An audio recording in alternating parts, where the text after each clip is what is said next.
I was thinking about this because I preached about this over the weekend about being offended and how, offense is the bait of Satan. The Bible says that the love of most will grow cold. In other words, people are going to get offended.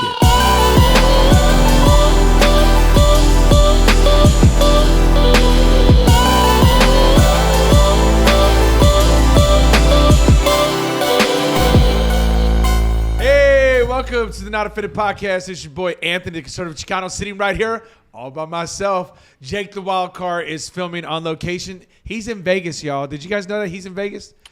Yeah. Well, you guys sound confident. Come on, he's there for the Super Bowl. Come on, man. He's part of a media team. He works on another podcast, and they're part of a media team over there. He's rubbing elbows with you guys as boys. You know what I'm saying? He's rubbing elbows. I don't know who he's met yet, but knowing Jake, he's gonna name drop when he gets back. But of course, we got the Bishop, we got the Token. Hey, it's just the three of us today, gentlemen. We ready? Let's do it. The amount of energy you guys bring is just absolutely incredible. I mean, I just feel this. So let's start off with a real easy one. Let's kind of get the juices flowing here a little bit. All right, we're gonna warm you guys up a little bit. Super Bowl is this week. Taylor Swift already, I guess, crushed it at the Grammys. Crushed it so bad, Jay-Z got up and said, "Can we get one for Beyonce?" Okay, now my personal opinion. Wait, what do you mean? He did what? He did. He said, tired of Taylor Swift winning Album of the Year. Can my girl win an Album of the Year? Oh. Is that doing too much? No, I just think it's pretty funny. Oh, okay. Was that doing too much, or you think he's right? I don't know. I don't know what Beyonce sings or. Okay, but if you had your choice between, Beyonce or Taylor Swift to win a Grammy, who would you choose? I don't know. They both suck. You got Queen Bee or you got Taylor? Are you a Swiftie or are you Queen Bee? Well, if we're going by everything according to what we normally talk about, I got to go with Taylor because she's white. Bro, that right there is going to get the but comment. You're from Portland, so you got to go for Beyonce. He brings up a good point. I got to vote for her and feel bad for her. You got to vote and feel bad? Yep. He brings up a good point. She has such a hard life. Yeah. It's a hard knock life for her. Oh, there you go. Way to plug Jay-Z right there. Okay, my personal opinion, y'all don't be getting mad at me, all right? But I would definitely choose Queen Bee over Taylor Swift, just for the record. I think she's got more hits. This is my opinion, more my style. Then again, I was never really into pop country, or I don't even know what she'd consider now, Taylor Swift. But it's no shade at Taylor. It's just not my, it's just not my genre of music. But okay, Super Bowl. So Taylor Swift already got her plug. I'm sure for the rest of the week we're going to hear about the Kelsey Swift love story. There's already people designing sets right now calling it Love Story, the Kelsey Swift love story. And so, what do you mean designing sets? So I was on Twitter, or now X, and if you watch a video, another video will pop up. And so I was watching one on a little bit of the Super Bowl and what they got planned, and right behind it rolled a video of people giving people ideas for the Super Bowl party this weekend. Oh. And so now you see where I'm going with this. So now they've given it a theme. The theme is not the Super Bowl. The theme is love story. And so I watched this video. They show you how to build this set. It's a Taylor Swift set photo booth area for you to take a picture. Is it? You look like this is already too much. This is what I'm saying. My Super Bowl's gone. I don't even really want to watch the Super Bowl now, because if he gets if Travis Kelce gets a first down, they're immediately going to pan to the little booth or whatever right where she's at, and she's going to get all excited. Do you think she ever watched football before this, Deshaun? Do you think? Yeah. You think she did? Yeah. Mike, do you think she did? No. Neither do I. Hey, okay. Can we bring back Bruno Mars for the halftime show? Can we? We got Usher. Oh, Usher's for fan? halftime. I like Usher. Yeah, Usher's super dirty, though. He is dirty. But Taylor Swift or Usher for halftime? Oh, Usher. Yeah. Okay, it's my point. We're already gonna get enough of the Taylor Swift. Anyway, I had to share that with you, but let's go on the record real quick. Super Bowl weekend. Who you got, and give me a score. I'm gonna stick with the Niners because all my Niner friends out there. Look at that. Go ahead. Shout out to you. I'm going 33-30 Niners. 33-30. Sorry, 33-30. Okay, so Niners. Steve Spagnuolo's team hasn't given up more than 27 points all year. Yeah, I mean, I'm not betting, so okay. I can just throw out numbers. It doesn't matter. Just throw out numbers. What you got? I think last week I chose 50 to 55 or something like that. Yeah, you sticking with that? Yeah, sure. College basketball over here, 55-50. I don't know. I don't care. Okay. That would be fun to watch. That would. If it was 55 points, it would be great. Okay, who do I want to win? Okay, I would love for the Niners to win. Okay, and I would love that the Niners win and Brock Purdy's the hero. He just does a great Praise the Lord. Yeah, glory to God. Comes back with just like 1 minute left in the game on a 95-yard drive in under a minute. And he runs it in. Write that down. Write that down. His story would be Kurt Warner-esque. Yeah, but I'm saying, and he literally runs it in with no time left, and they win. Oh, that would be glorious. I will pray for that. That's my dream. But what I think is going to happen, I think Steve Spagnuolo's the difference. I really do. You guys know I love football. At the end of the day, defense wins. I think he's got that defense locked in. I think they know how to break that code of what is the Shanahan code.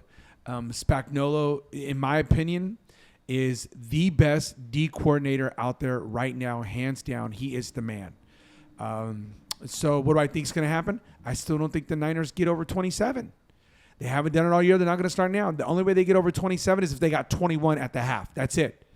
And the Niners defense is going to get... The Niners defense has been exposed. Ooh. And I feel sorry. I've talked to a lot of Niner fans. They agree. I think they've been exposed. And I think you are talking about, I think this cements Patrick Mahomes' legacy. I think this is it. I think he becomes the team of the decade. And I think they win. I literally think they win 30-23, 30-20. Does anybody ever get into the Tom Brady category again? You have to get more than 4. He's got 7? Yes. That's how good. 2 teams. So if AFC, if NFC. Mahomes, On top of that, if, AFC, NFC. If Mahomes wins, that means that he's got 4, right? No, 3. 3? 3. Been there 4 times. Been there. No, I think we did this yesterday. I think he's been there 5. But if he wins, that's 3 rings. This would be 5. Yeah, 3 and 2. Mm-hmm. And let's say he has another 10 years left to go in his career. Here's the problem: does Andy Reid stick around? Not for another 10 years. Does Steve Spagnuolo stick around? You see what I'm saying? There's so much there. What makes Tom Brady amazing is he's had countless offense coordinators and countless defense coordinators, and yet he still pulls it out. And so I think he's been to 9. I think he's lost twice, 2 Super Bowls. Well, I know he's lost twice. So therefore, that's what makes it incredible. But here's the thing. And he goes down to Tampa and does it in Tampa. I don't think anybody gets back. That's so hard. I don't think they catch him. I don't know. But Patrick Mahomes has the best chance. How about that? He has the best chance of doing it. So, Mahomes will go down as possibly the greatest black quarterback of all times. You're right. Behind the greatest white quarterback of all time. Correct. You guys be killing me on this. Okay, I want to get to the comment. Hey, our last episode did extremely well. And thank you to everybody. Please right now hit the comment button. You know what? I tell you what. Go ahead. Those of you who leave comments, how about we do this? You leave a comment of who you think is going to win, and you give us the score. Whoever wins that, we'll reach out to you, and we'll send you a little something. Okay, we'll get you a little gift, all right? We'll get you a little gift, see how accurate are. That way we get everybody just to comment and get it. If there's a tie, we'll split the gift, but we're still going to hook you up with a little something, okay? So go ahead and leave it in the comment box. Like, share, comment, get it out there for us. We appreciate it. But in the comment box, I got to read this. I had to screenshot it because I thought it was interesting about the Lecrae segment. It said, regardless of what is believed Lecrae has done or not done or indulged in or not indulged in, whether fabrications or real, has nothing to do with the amount of assumptions and judgment you guys are displaying in this video. We all have fallen short of the glory, and we need to be careful with them stones, gentlemen. Careful with them stones. And you guys say what to that already? What was the assumption that we made? I have no idea about the assumption because I'm pretty sure. Hold on. Okay, so I just got to get it out there. I went to Diddy's party. I was there. I'm not going to say how many I went to, but I was at Diddy's party. And I know right now everybody wants me to just kind of speak on some things about being at Diddy's party. Did I say Diddy's party? Did I actually say Diddy's party enough, or did I overdo it? Was that an overkill or was that accurate? It was pretty accurate. So he said he was there. Okay, so what assumptions are we talking about? I don't know. I mean, we didn't say that he necessarily. At least I don't remember. I don't think we said that he partaked in anything. We just said that he was there. No, on his last episode, remember he said he was smoking some of that ganja green. Remember? Oh yeah, he was popping those Xannies or whatever. He was doing it. He said he was doing it all. So if I'm just connecting dots, well, were you doing it all? I just figured he was doing it at Diddy's party. Talks about his temptation. I could get home to my wife.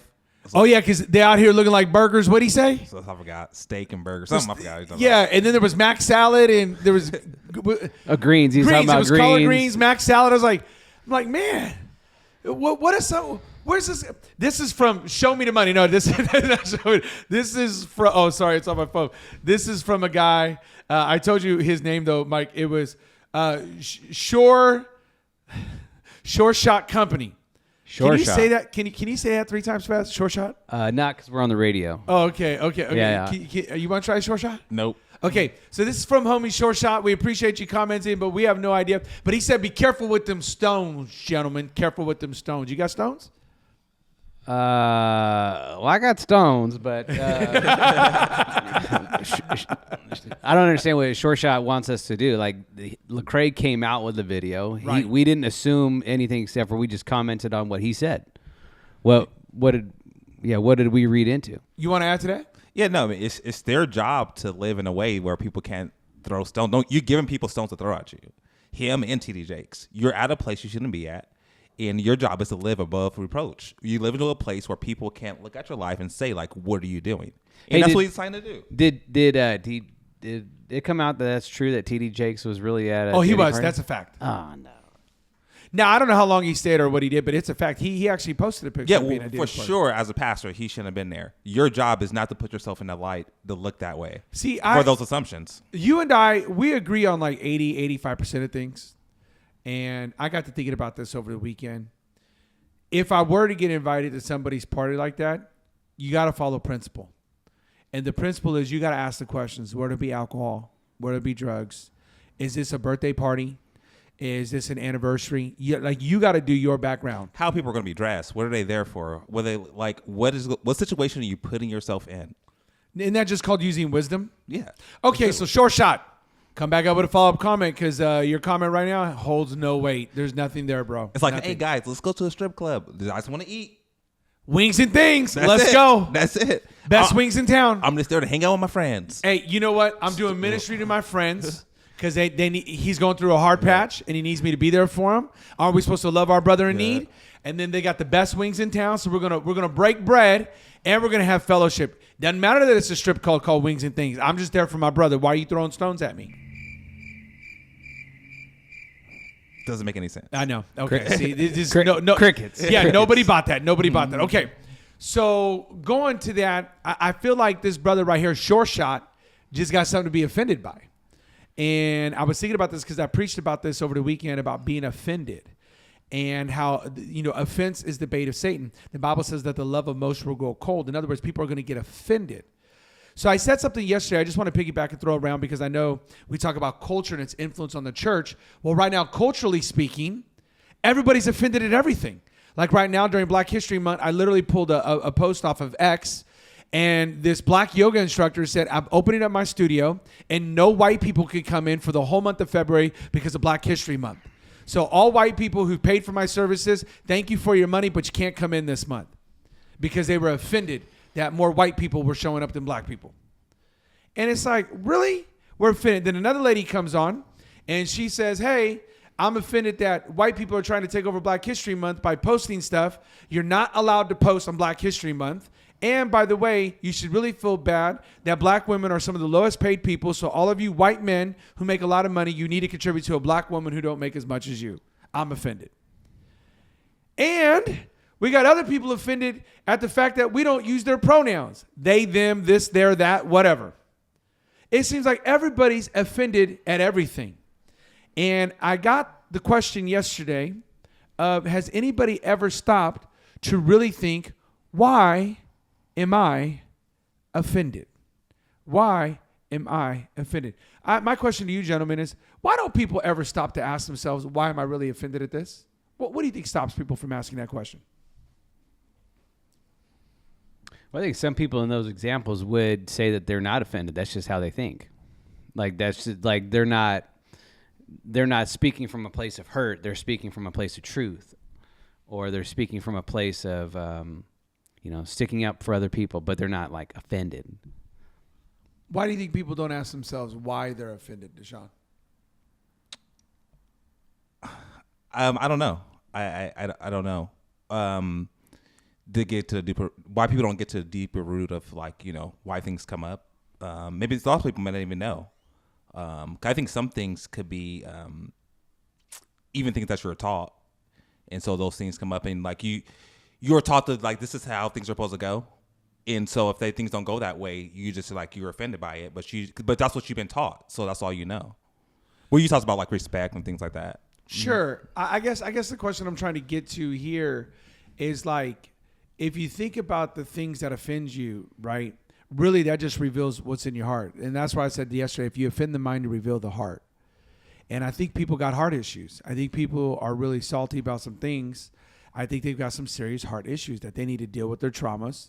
They need to deal with the things that are going on, because I think people are just I think people in the church get offended way easily too much. Is there ever a time where it's okay to be offended?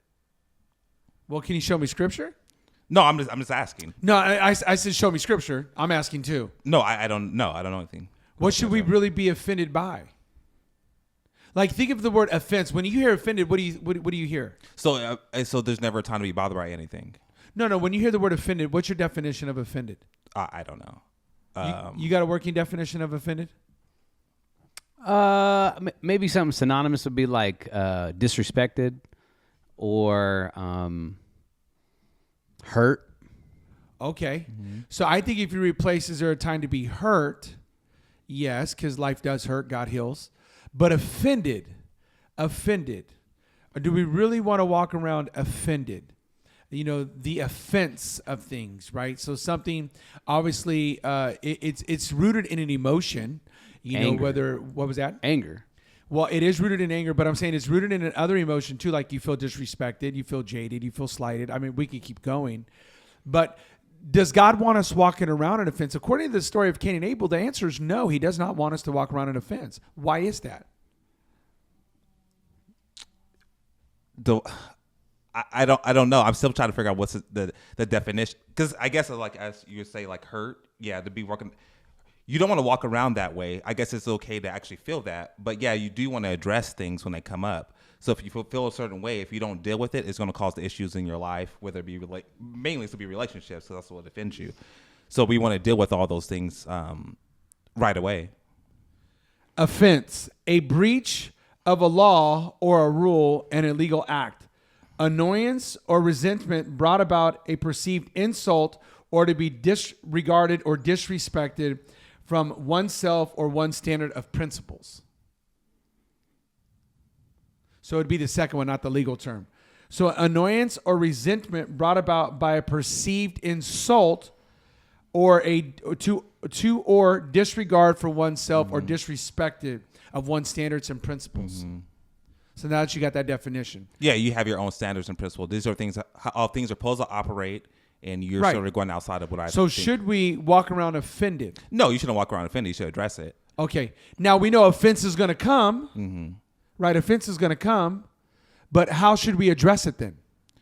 Speak with the person about it. I guess I'm trying to work out is, I don't know if the actual being offended is the bad thing. It's not working it out is the bad thing. And I think if you sort of mentioned that in your sermon. Oh, okay. That's good. You mentioned that because as I think about it, God said, if you come and just do this the right way, I'll receive it.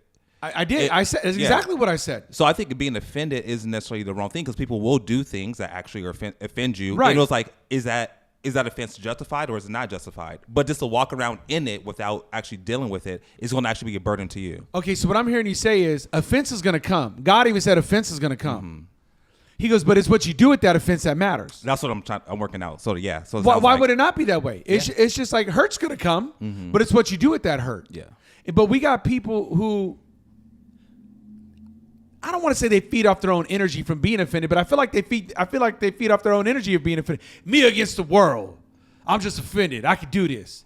You know what I mean? Mm-hmm. And I think God wants us to walk around free, and you can't walk around free if you're offended. Yeah. And so therefore, you got to deal with it. You got to call it out. And this is why I tell people all the time. If you try to reconcile, but the other person is unreconcilable, move on. Don't waste your time. Move on. Chalk it up as a lost, and just keep moving forward. So, were you gonna chime in on that now that you heard the definition? I thought I got pretty close on the definition. That was pretty good. All right, Webster over here. All right. All right. I was thinking about kind of what Deshaun was saying, and I think sometimes there are people who have personalities who love deeply. Okay, that's good. And so because they love deeply, I think the enemy will play with that and allow them to get offended. And when they love deeply, they get offended. And when they get offended, they swing way to the other side. And then you have another segment of people who don't want to be offended, and so they don't love deeply. They don't care deeply, and they just become very, I don't know, not mute to the world, but just kind of like, I'm just going through the motions of everything. I don't really care about anything. Because they don't like being offended. They don't like being in hard conversations with people. They don't like having to like rub back and forth with somebody and having that conversation where it's like, hey man, you offended me. Da, da, da, da. So instead of that, they just kind of like back up off of everything. Yeah, I think that's a good point. And so what I'm telling you, believer, watching this Not Offended podcast, thank you so much. Talk about culture's influence on the church. Is you need to deal with your offense. You need to deal with your offense, and you need to just be able to process that and really separate the infraction from how you are perceiving it, right? From how you're carrying it. And so you got to be able to, okay, yes, this person did hurt me, but because of the grace of God and God has forgiven me, I'm going to forgive this person and I'm going to go deal with it. I'm going to talk to them about it. But if they don't respond the way I feel like they need to respond, it doesn't matter. I'm still moving forward in my personal walk, in my personal relationship with Jesus. Now, I want to say this because I found a clip and I think I have a little insight into why people aren't dealing with their offenses and moving forward from their offenses. I believe one of the biggest perpetrators out there right now is the school system. And let me explain, just give me a second. I'm not putting down all schools, just hear me out. When you go to school, we're supposed to teach you how to think, not what to think. When you teach people what to think, that's called indoctrination and dogma. When you teach people how to think, that's called enlightenment and enrichment. So there's a big difference here. And what we got going on right now is we got a lot of indoctrination. I came across this clip and I thought this guy, it's a little longer, but maybe we'll play half of it or whatever. This guy is being quizzed on J.K. Rowling. I believe that's the Harry Potter person. And this guy's interviewing this other guy, and he's saying, hey, what do you think? She's a bigot. And he starts to walk through his process. I want you to watch this video. It's very enlightening. And this guy, what he's doing is he's saying, hey, bro, I'm not going to tell you what to think, but I'm going to show you how to think. And then you need to draw your own conclusions. So we're going to pull that clip up right now. So these guys want to talk about J.K. Rowling? Is that so? What's going on with that? What do you want to know? She's had a pretty controversial past. I just want to know, like, what are your thoughts on it? And, like, do you still like her work despite her bigoted opinions? So let's get specific, though. Let's define bigoted opinions. What opinions are bigoted? We're going to treat this as a thought experiment. I'm not going to say what's right or wrong or what way to think. The whole point is to learn how to think, not what to think. Yeah. So when you say bigot, you're starting with the conclusion that given her bigoted opinions. Yeah. So first let's start with, does she have bigoted opinions? So when you say bigoted opinions. She has had a history of being extremely transphobic, I've heard. Hey, you've heard. So what? Can you give me an example? If you look at her Twitter, I think you could see a few things. If you want, I could try and find see something. See if you can find one. So, one of these tweets that she came out with in 2019, she said, "Dress however you please, call yourself whatever you like, sleep with any consenting adult who will have you live your best life in peace and security, but force women out of their jobs for stating that sex is real." So you find that bigoted? What do you find about it? Was in there? It was deemed transphobic. I myself. Do you find that transphobic yourself? I don't really have an opinion on it, but I'm just going with what a lot of other people have said. So let's pause there. Let's not go with what other people are saying. Let's try and learn how to critically think. So let's analyze the tweet ourselves. So that statement, do you see anything problematic?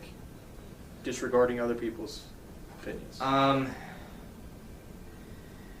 She did try and pin some things on a specific group of people. Where does she do that? Can you read that? But force women out of their jobs for stating that sex is real. So when I hear that, I'm interpreting that as meaning if a woman says that, saying that there's a difference between men and female and then being attacked as transphobic, I think that's what she's saying by attacking someone for stating that sex is real. That is exactly what she's saying. Is that transphobic to you? So, to me, no. Stating that sex is real is not transphobic. It's just a fact of life. It exists. So is there anything you disagree with in that tweet? In that tweet, I can't really see anything that I myself disagree with. Okay, so you heard that for yourself. Do you see where I'm going with? How to think, not what to think. And I think right now we have a whole lot of this is what you need to think instead of this is how to think. And I think this guy really breaks it down like, hey, show me what it said. That guy, how many times? Well, I heard it said, well, it was deemed this. Well, it was deemed that. No, let's read it for ourselves. Do you see where I'm going? Does that make sense? Do you see where I'm going with this? We have a whole lot of this is how you need to think, not this is how you should think. Do you see where I'm going with that? Yeah. What do you think about that? Well, that guy was a horrible interviewer in the first place. Yeah, he was horrible. Anyways, but yeah, I mean, I agree. I think it's for both sides, though. I think it's for conservatives and people on the left. The people are just like, they choose a side and they run with it. And they don't care what it's about. They're just like, this is my side, so this is what I believe, and I'm going to go with it. What say you, Mike? Yeah, well, I think you initially were talking about how the school system is set up this Correct. way. And not only that, but just in general, I think society is set up that way right now to where you're not allowed to swim upstream at all. So whatever camp you're in, you got to like just stay in that camp, and you just regurgitate whatever that camp is saying. So like what Deshaun said, so if I'm a conservative, then I have to agree on all the policies, everything that, and then just kind of regurgitate that. And then if I'm on the left, I have to do the same thing. Yeah, and I think that's the problem because, and the reason I brought up the school system is this is exactly what they're doing with the gay movement. You can have no other opinion other than the opinion we give you.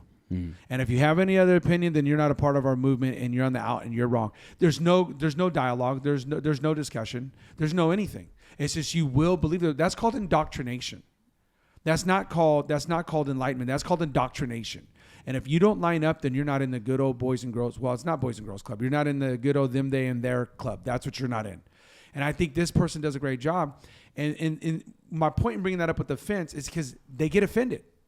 They get offended if you don't agree. And I love what J.K. Rowling says. She goes, love who you want to love. Any consenting adult, that's who you need to love. Consenting adult. I love her. She even threw that in there, right? Go ahead and do you. I'm not stopping you.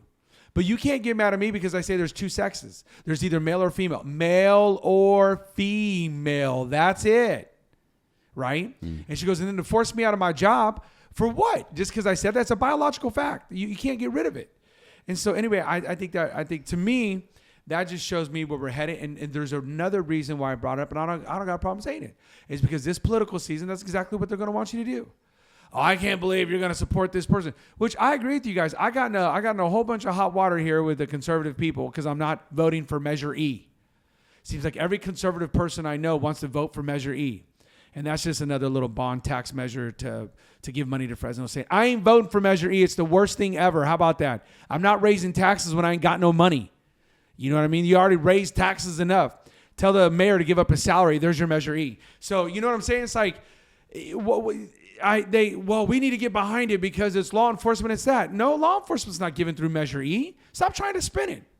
I got in trouble because these people, these conservatives who are running for office, we got to do Measure E. We ain't got to do nothing. Tell the people, the faculty, and everybody take a pay cut. Build your own house. That's all you guys. Hey, somebody giving you money to build your house?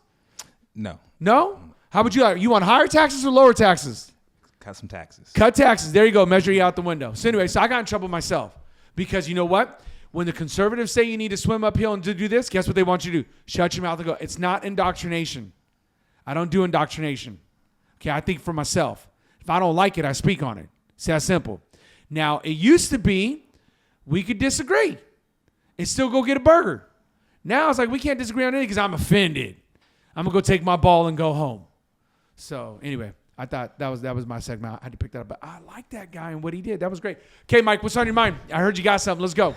Yeah, I saw that Matthew Dildine's the CEO of the Fresno Mission, and he said he was getting pushback from helping out some migrants who got bused here from... Let our audience know what happened on the Not Offended podcast. Tell them what happened. Venezuela. Well, yeah, they're from Venezuela. Then I think they went through Texas, and they came from... El Paso. Then they got sent to either Denver or Phoenix. Anyway, they ended up here in Fresno.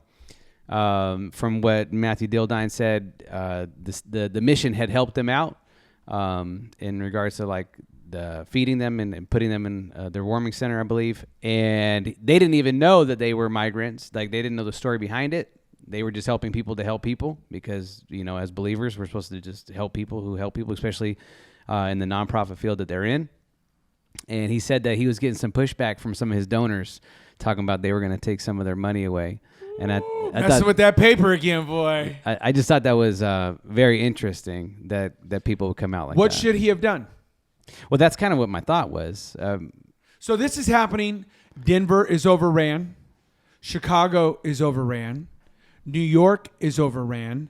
Michigan is overran. Texas isn't overran because they're getting rid of everybody. And now parts of California. Seattle, Oregon, these Democratic blue states.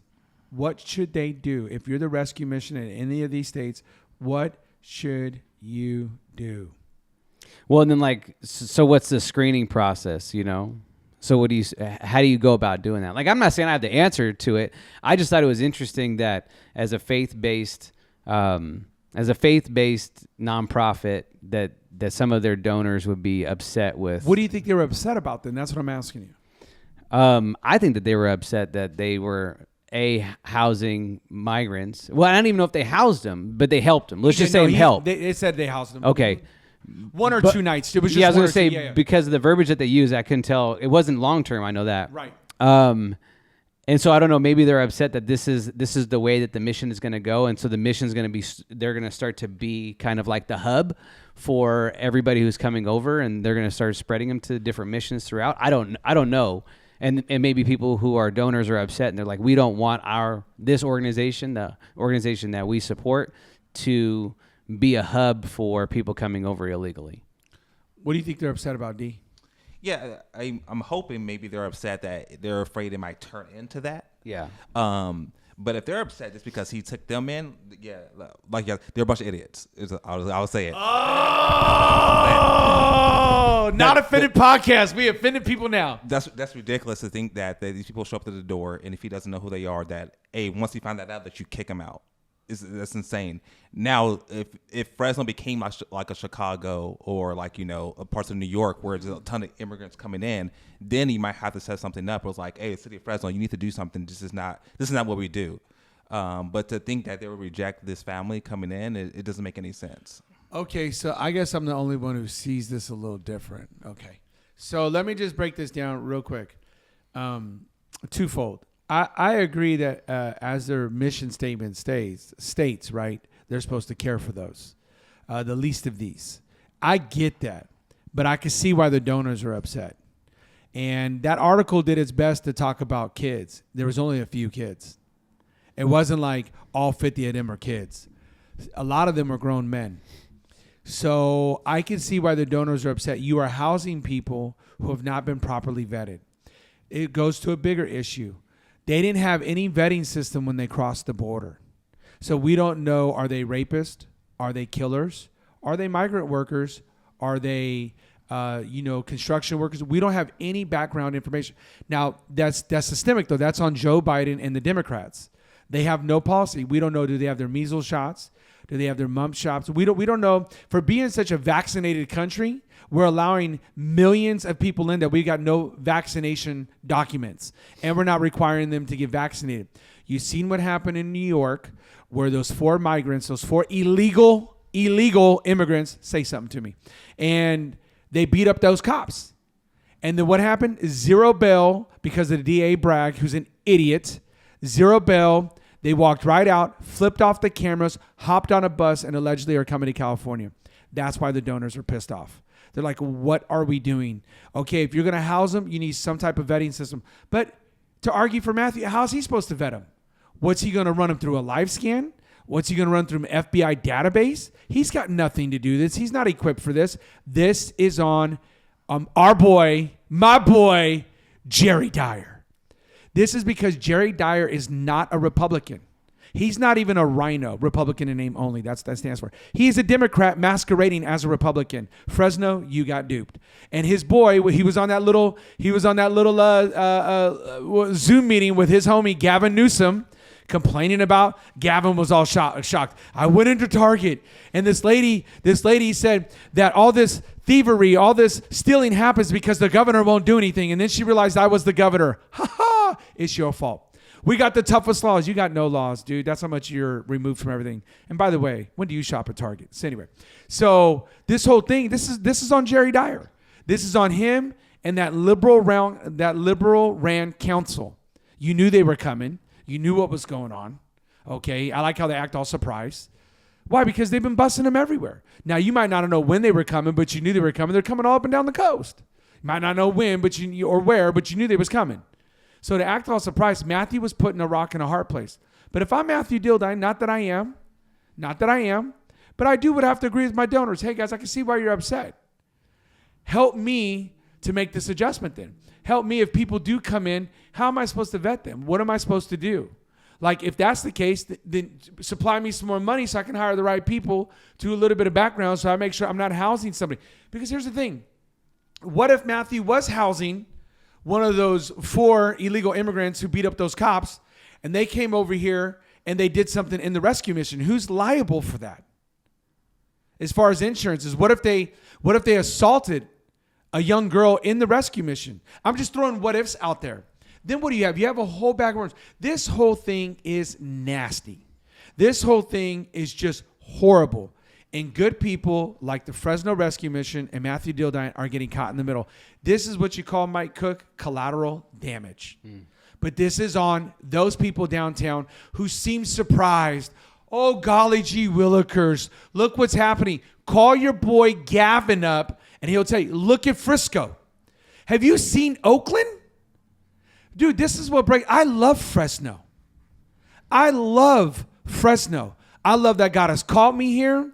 I pray for the peace and prosperity of here, but they are running this city into a dump. We're becoming another Frisco, another Oakland, and I don't want it to be that. You could drive right down the street down here, and it looks like a third world freaking country because they won't do anything because they're too big into optics. Oh, let me get my photo moment. Oh, look how much money I'm making. They're not serving the people. They serve themselves. This is just another platform to get to where they want to go next. It's not doing it because you love the city.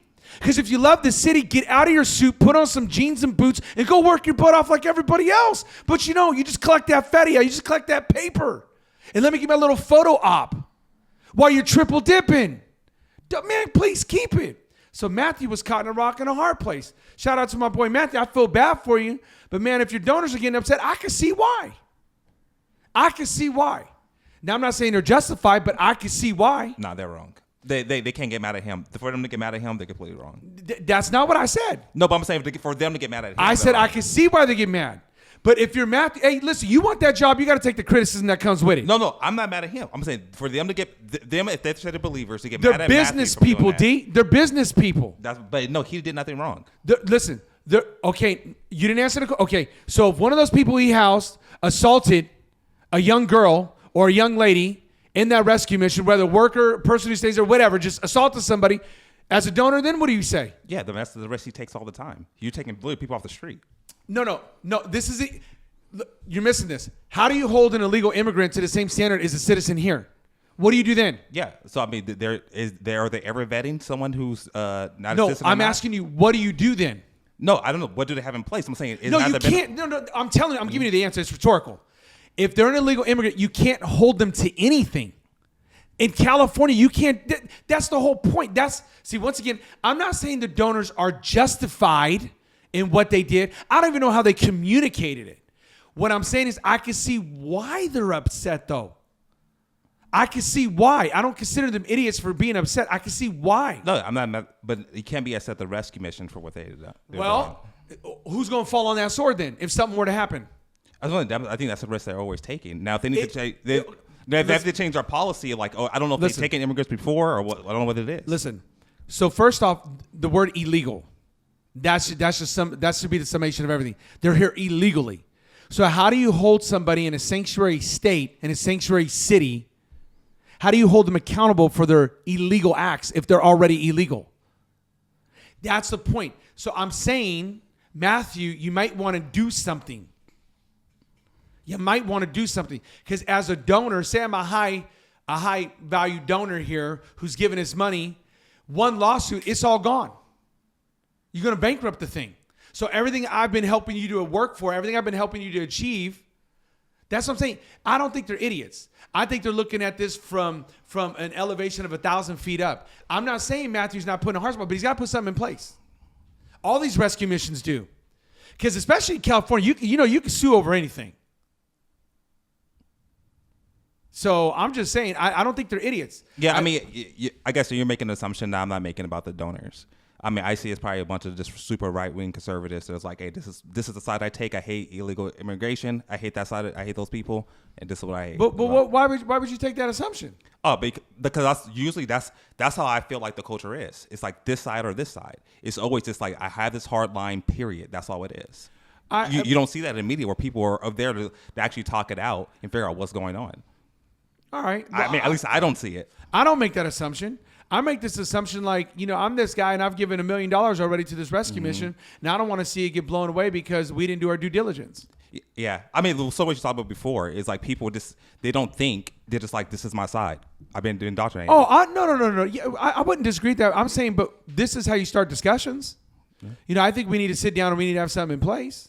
That's all I'm saying. Yeah, and they may have something and they just slip through the cracks because from what I understood from what he was saying, they didn't know that they were like when it came when they found out they didn't know that they were How illegal. do you not know that on intake? No, that's what I'm saying. Yeah. So it may have just something. Yeah, or maybe change or on the intake that's not something that they ask. Yeah, it's assumed that they already no, right, you're because you may have homeless people who don't have identification. You're right. So and they're born in Fresno. No, you're right. And so that's why I'm saying, listen, I think at the end of the day, I think Matthew did the right thing, right? That's what we're called to do. I'm saying as a donor, I could see, especially if I've invested hundreds of thousands or millions of dollars, I just lost it all because we didn't on the have proper business intake. side, business side of things. Yeah. So I think you guys would just kind of look at it a little bit different. But that's the risk the mission is always taking. Every single day. Yes. Okay. So to say that he's taking another, like, duh, what you think you were giving to? You need to back up. No, okay, well, the word we're missing here is mitigated risk. Yeah, you need to maybe come down Shaw and see that, hey, there's something going on. No, but I'm saying, but how do you mitigate risk? See, that's the whole thing. If you're going to run a business, nonprofits are businesses too. You know what I mean? There's a non-for-profit business, but there's still business. You got to learn how to mitigate risk. That's all I'm saying. Is he's going to have to step his game up and do a better job of mitigating risk. If you're a high value donor, they're going to ask you to do that. No, I agree. I just don't give them the benefit of the doubt. I'll say this. I love how you're just. Oh no, because that's what people are. It's left or right, and it's like I'm sick of it. Both of them. I'm sick of conservatives, like I'm sick of liberals. All right. So well, I'll say this. Where you gonna fight? Where you gonna be? Just right in the middle? Hold on, Stab I'll in the say fist. this. I'm gonna be a Christian. How about we try that out? How about which? How about that? Let's see if that works. Hey, Matthew's the lawyer. I have full confidence that he's gonna make sure that they sure. when it comes to mitigating risk and stuff like that. I'm sure. I mean, we've been exposed to different times where things have been like, oh, we got to get that, do that better now. That slipped through the cracks, or that system was a little bit failed and we didn't see that. And unfortunately, like you said, him and his organization got put on TV for it. And see, that's the part. Okay, so that's the part that makes me upset. Because we know him. His heart was in the right place. He's doing what his mission statement says. This is why he built that whole facility. And that's why so when you sit when you sit as the leader of an organization, you have to see both sides. Now, I'm not saying that you're wrong and that these people are probably have some feelings that type of way, right? However, I'm also saying you're not right because they may be justified in some, not all, some of those feelings. And I think Matthew was just put in that hard spot. But he is a lawyer. He's a very sharp man. I'm sure he's going to figure this out. But yeah, by the way, this didn't need to be that big of a deal as the news is making it to be big of a deal. It doesn't need to be that big of a deal. And so we just need to get it right. But I think what you're hearing in people's voice is a little anxiety like, Are there other people here we don't know about? What's Are next? there more here, and what's next? Because if How many more buses are coming? That's right. And so that's what you're hearing. So are we going to turn into the next Frisco over here? And nobody, not that I know of, nobody wants San Francisco here. So, okay. Yeah, but it's not his policy. What was that? Yeah, it's not like you said. It's not mass policy. No, Yeah. no. And I just, I mean, if anybody understands about being put in the news and in the media, I think we get it. If anybody understands that. Because this is one of those ones, there's no winners. There's no winners. And it's a lose-lose, and that's unfortunate because people don't want to have a conversation and really talk it out. They don't want to really talk it out. So, okay, what you got? So you came across something you wanted to share with the folks. This is Not Offended Podcast. Thank you so much for tuning in. Don't forget to like, subscribe, share, comment, anything you want. Comment. Let's make this happen. So you came across something, and I thought it was very interesting, talking about men and how men communicate. What was your thoughts on that? You want to show that clip? You want to start off with the clip? Sure. Let's show the clip. Watch this clip right here. Next time that you're at a party or any sort of gathering, look at the angle of the feet of women talking to women and of men talking to men. Women will talk to women 180 degrees. They'll be face to face. Whereas men, the average is 120 degrees. Yeah. Once you see that, you can't not see it. Yeah. And it's a rule that works across so many different things. The Men's Sheds initiative in Australia, did you see that? It was an initiative by the Australian government, I think, to try and improve men's mental health. They realized that getting men to sit down in a room and talk like this about their problems didn't work. So what they did is they built sheds that men came to, and then the men would bring, like, I've got this knackered lawnmower and everyone needs to help fix it. So how are men talking? They're talking whilst their front brain is focused on this thing that's in front, and they are shoulder to shoulder, not face to face. They're literally in a circle, and everyone's like, right, you've got the good drill and he's got the good spanner and I've got the hammer or whatever, and let's fix this thing. And dude, me and the missus were not getting on well, and before you know it, it's a therapy session mediated by this lawnmower. All right, so there was the clip. Go ahead, details about why you picked that clip. What stood out to you on that one?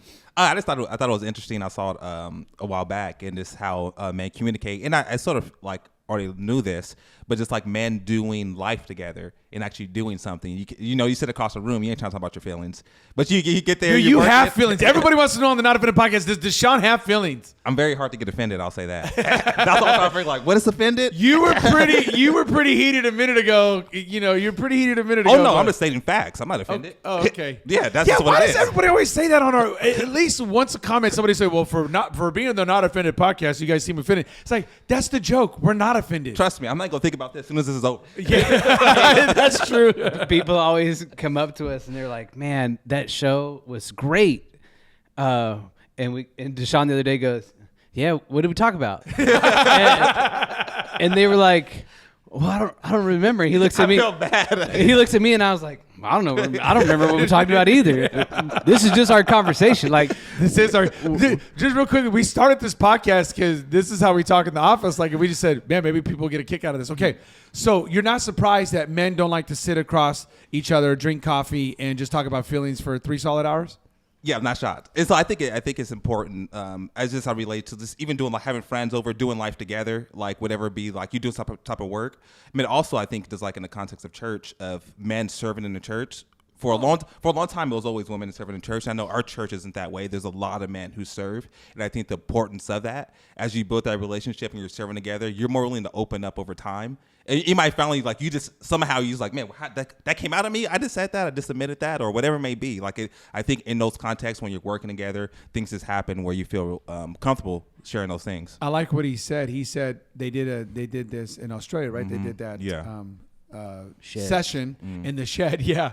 I was trying to think of the words he used. I was like, I don't talk like that. So it talked about the lawnmower, and he said, by working side by side, hand me that wrench. And by the way, the wife and I are doing well. I just thought that was funny. He's like, that's how guys talk. It'll be just random. Random. Like, just pop up. In the middle of you handing me a hammer. Yeah, she's mad at me again. Okay.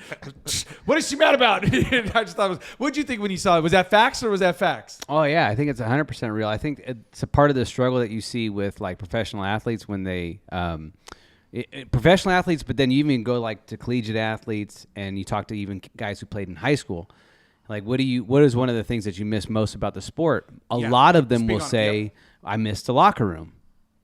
I miss the camaraderie. I miss the friendship. The rides, the traveling. I miss being on the bus. I miss being in the van. I miss the plane ride. I miss being with the guys because once you get out of that, you start to become so secluded where it's just like I go to work.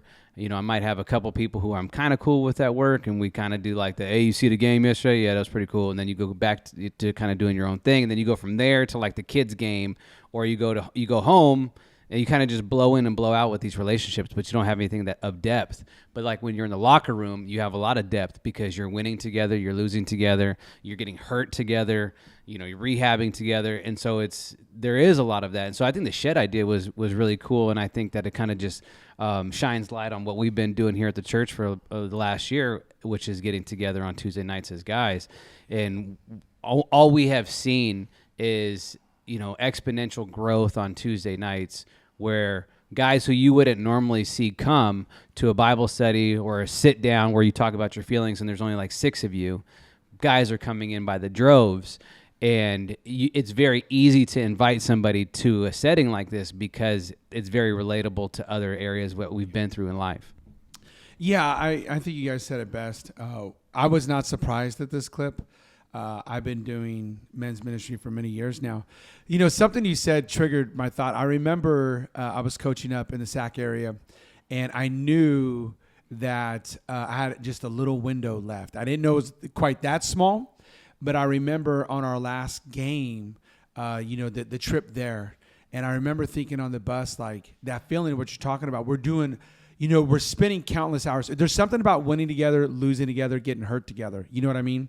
And there's something about that camaraderie, even as amongst coaches, but also coaches and players. And I just remember that feeling like this might be my last bus ride.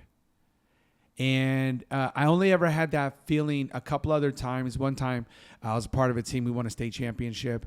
And I remember being in the locker room at halftime, and we were playing in Humboldt State, the actual stadium. And I remember sitting in the locker room at the halftime, realizing, I believe it was 12 minutes a quarter, or either 10 or 12. I'd have to really think about that. But I remember thinking, like, this is the last 20 minutes of a whole year that mind you, started the year before with the last game we lost against Rancho Cotati. I remember that day because I drove players home in my car. And all they could talk about, they were all underclassmen. All they could talk about was never again. We are not going to lose to this team again. There was we literally started training the next day. I started training these young gladiators, these young men of war. It was amazing. And to think that I'm in this locker room now looking back, right? Looking through that rear view because I'm staring through the windshield. And I'm sitting here thinking, like, these boys have become men today. Like, this is their defining moment. It just, that surreal moment as my head defensive coach has got these guys fired up for the third quarter. I'm thinking, man, if you get him any more juiced right now, that's it. They're gonna pull a hamstring running out of this locker room. Like, they're so amped up right now. They know they can taste victory. They were killing this team. And this team was supposed to come in and teach us a lesson. Are you kidding me? And I mean to tell you, that speech, that moment is just burned and etched in my. I still bump into players time to time. One of them I just reached out. He had a birthday. We still talk about it. Do you remember that? You remember that game? That feeling. And that's how men, that's what they remember. And I ran into, I had to call up one of the kids. They're grown men now, but you know what I'm saying. I'm so much older. And had to ask them about a situation and chopped it up. And sure enough, even on the phone, Coach, what's going on? And you could just hear it. There's that mutual love and respect because that's what men do. And even in that brief, I called asking for a favor. And even in that 10, maybe 15 minutes, hey, how you doing? Well, Coach, just because of that history, right? Because of that history of going to war together. And to me, that's what men need. Ladies, if you're watching this podcast, that's what men need. Men just don't sit down. That's why men don't really do much therapy. Now, if the therapist wants to get out and help mow the lawn and edge the lawn or build a fence or something like that, I bet you get a lot more words out. I bet you get a lot more real feelings. Or in this case, I don't know what a shed is. I'm assuming the shed is a shed. Are we? Yeah, absolutely. Okay. Because they call screens netting, and the houses are called flats. So there's, I don't know what a shed is. Yeah, maybe like a little house. Okay. Whatever it is, but I agree. And to piggyback on what you're saying on Tuesdays, I'm trying to build that locker room feel on Tuesdays. That's what I'm trying to build, where there is that vulnerability. There is that, hey, and let's go here. What is one way? What is one thing we could do as leaders?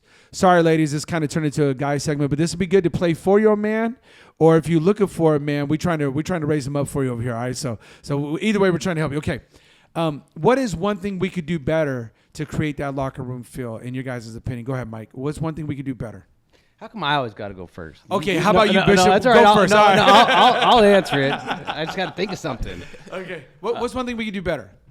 I mean, you've been in locker rooms. You've done this. What can we do better? Yeah, I think one thing we could do better is being. It's a two-sided coin right here. Is being honest with our injury. Oh, okay. Speak on it. Okay, Go ahead. Whatever it is that is hurting in your life, that being honest it's an actual injury, and telling somebody about it, and then also on the flip side would be. If we just keep going with kind of like the sports thing, would be helping that person in their injury recovery. So following up with them, hey man, I noticed the other day you were talking about this. How's that going? That's good. Giving people resources. And if they're talking about needing therapy, giving them a resource to therapy. If they're talking about needing help with their marriage, giving them a resource to help them with their marriage. If it's parenting, pointing them to somebody who's maybe further along and has dealt with some of the issues that they are currently dealing with when it comes to parenting. So I'd be honest with our injury, and then on the flip side of that, helping people in their recovery. Man, that was so good. For thinking on the spot, that was great. That was really good. I agree with that. I agree. Go ahead. What you got for us, Bishop? I think every man just being dedicated to the team. Oh, okay. It's hard to coach someone when they want to quit all the time. It's like, fine, just quit. It's like, I can't help you. If you're threatening to quit all the time, it's like, all right, what I'm going to do? You ain't showing up to practice, I can't help you. But it's like being there and being committed to it. You've seen that before, huh? When the sideline just quits? Yeah, everyone quits. Well, it's like a player. It's like, I'm just going to quit. And that player's really good, and the coach is like, oh, all right, they sort of baby him. But it's like, man, that player doesn't get anything out of it. Messes up the whole team dynamic. Man. But they always talk about like Brady, how the coach can yell at him, Tim Duncan, the coach can yell at him to set the example for the whole team. When everyone's able to be coachable and actually committed to the team, it changes the room, it changes the whole dynamic. It helps you and helps everyone around you. Man, I love these sports analogies. That was great. Both of you, that was great. I'm going to end off right here. I think for me, I've been on both sides, I think as a coach, I got to go first. I got to lead with my wounds. And what I mean by lead with my wounds, not get up there and treat everybody like this a therapy session. No. What I'm saying is being open and honest and transparent about my wounds. Hey, guys, this just happened to me. I'm processing this a little bit. In other words, I don't need to fake that injury. I don't need to man up. Like, yeah, I know it's broken, but I'm still going to play. No, I'm going to admit, and then I'm going to put a bag of ice on it. I'm going to go to the trainer and say, hey, you going to clear me or not? That's what I'm going to do. And if it's the Super Bowl, you clearing me, all right? If it's playoff, okay, we got to do it. But I just want to lead by example. I want to do a better job of being more vulnerable and letting guys know about, hey, these are some real issues that I'm facing. And if I can face it, I know you can face it. If I can overcome it, I know you can overcome it. I feel like I've always followed that. What was that? Coach Boone and Herman Boone. And he said, hey, as a coach, I got to always fall on that sword. You never see the assistant coach's name in the headlines. So I want to win as a team, but I want to lose as an individual. So when we do something great, hey, man, that was a good team effort. If we do something wrong, hey, I take that. I take that. That's on me. I got to do a better job of coaching. I got to do a better job of getting my team ready to play. And so that's what I want to do. I want to lead with that vulnerability. I believe there's a true strength in that. And I want to be able to come in and tell the guys, hey, listen, this was a rough week. We got beat up on a little bit, but I know God is here to help me and to coach me up and to get me ready. I feel like if I can lead in such a way, I will inspire men. To really go down to the gates of hell and conquer it with a squirt gun. You know what I mean? Like, they're so motivated that they're going to go fishing for Moby Dick and they brought their Snoopy pole and some tartar sauce. Like, they expecting to catch the big one, all right? So I feel like if I can inspire men to really unlock the greatness that's on the inside of them, and that starts with me being vulnerable. Then when we get into these small groups, we get into these locker room talks, then they'll be able to be vulnerable so we can help them, not shame them, not put them down, not to minimize their injury, right? Or maximize their injury, but say, hey, listen, we're going to give you a prescribed plan to get back to health and wellness because we want to see you succeed in life. I feel like if we can get the men to succeed, everybody will succeed. If you get a church full of healthy men, which I feel like we got, We might actually have more men volunteers than women volunteers. I don't know. And we've been giving the ladies a run on these Bible studies, so I feel real good. If we can get a group of sold out men fired up about their church, look out, devil. We're coming for the gates of hell. This is going to be a good time. This has been the Not Offended Podcast. Thank you so much for tuning in. Peace. We'll see you next week.